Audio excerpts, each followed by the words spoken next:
Thanks a lot, Chris. Here we are in JetBlue Park, Fort Myers, Florida. It's the first day of Red Sox workouts for spring training. Pitchers and catchers today. The position players will have the first full squad workout on Thursday, alongside Dan Shaughnessy, here to talk about what's going to happen on this first day of workouts.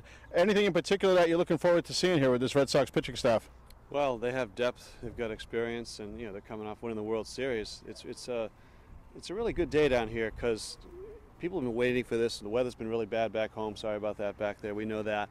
And I think that, there's great energy here today just to see the pitchers and catchers here for the first time, an actual workout, actual fans coming down here, getting out of the snow.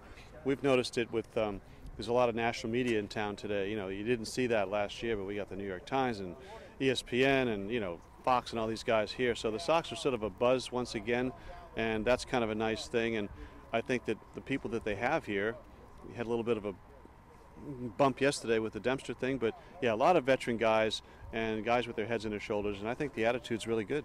I think the important thing for the Sox is, even though Ryan Dempster walked away from baseball yesterday, what it seems to be his retirement, or at least for this season, they still have 5 stars. They have John Lester, they have Clay Buchholz, they have John Lackey, Jake Peavy, and Felix Doubront, and those are a pretty solid 5 guys. Those are the guys that essentially get them into the World Series last year.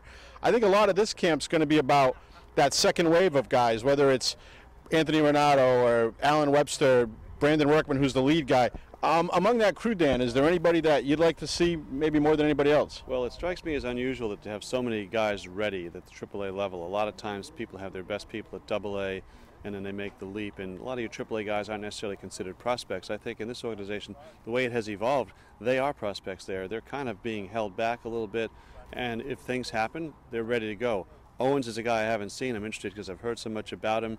And Workman, we saw a lot last year. There was a lot to like, and again, people forget he pitched in some pretty big games. So yeah, it's all ahead of them, and it makes you think good things about the future for them. Yeah, the Red Sox are kind of following the Tampa Bay Rays model of having their better pitchers get experience in AAA. That's something that the Rays have had a lot of success with, and making sure those guys are ready before you bring them up, and not bringing them up because you have to, but because you want to. And I think Owens is the guy I'm really looking forward to seeing, a big, tall lefty they drafted out of high school in California.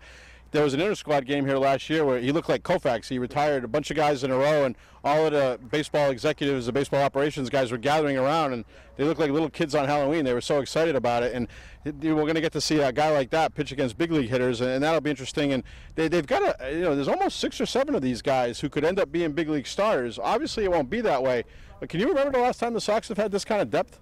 Really, you have to go back, and there was a surge of guys when Hurst and Ojeda, those guys came through. John Tudor, they had a bunch of guys at one time, but it's very unusual. The Sox traditionally have not developed their own pitchers. They've gone out and gotten pitchers elsewhere. So no, I would say not in 20, 30 years have they had a pack of guys that they developed on their own with big league potential. All right, you're getting it soup to nuts here. We're talking about John Tudor, we're talking about Henry Owens. We're going over decades here talking about the Red Sox pitching. So it's an exciting day in Fort Myers. The pitchers and catchers on the field for the first time. Back to you, Chris.